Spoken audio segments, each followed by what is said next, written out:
हरे कृष्ण मेरे प्यारे भाइयों और बहनों। आज मैं एक नए श्लोक के साथ आया हूँ जो भगवद गीता का चैप्टर 2 का श्लोक है, जो कि हम लोग अक्सर सुनते रहते हैं किसी न किसी के मुंह से। वो श्लोक है, कर्मण्येवाधिकारस्ते मा फलेषु कदाचन माँ कर्म फले हेतुर्भुर्मा ते संगोस्त कर्मणि। तो इस श्लोक का मतलब है कि आप अपना कर्म करिए और फल की चिंता ही ना करिए, क्योंकि यहाँ कृष्ण क्या कहना चाह रहे हैं। यहाँ वो कहना चाह रहे हैं कि जब हम किसी कर्म को करते हैं और उससे पहले उस फल की अपेक्षा कर लेते हैं, तो फल के बारे में हम इतना ज़्यादा सोच चिंतन कर लेते हैं कि उन चिंतन में ही कितनी सारी शक्तियाँ व्यय हो जाती है और हम कर्म को उतनी डेडिकेशन या कहें समर्पण के साथ नहीं कर पाते हैं जितना करना चाहिए।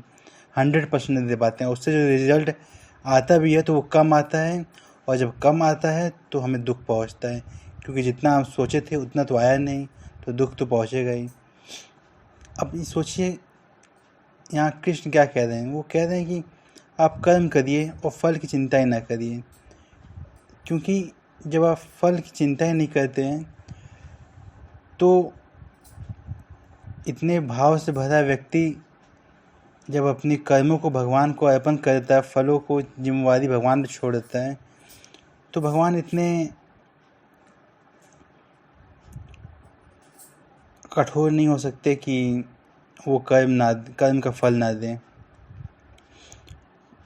तो कृष्ण बहुत गहरी बात यहाँ कह रहे हैं। वो कह रहे हैं कि कर्म करना अपने आप में ही फल है। सोचिए, अगर कोई व्यक्ति अंधा हो तो क्या वो ये सोचेगा कि मेरे पास आँख होती तो मैं देखने का कर्म करता, या कोई लंगड़ा होता वो सोचेगा कि मेरे पास पैर होता तो मैं चलने का कर्म करता। नहीं, जो चीज़ होती है उसमें करने में ही आनंद होता है। आँख है तो हम लोग देखते हैं, वो देखने में ही आनंद है।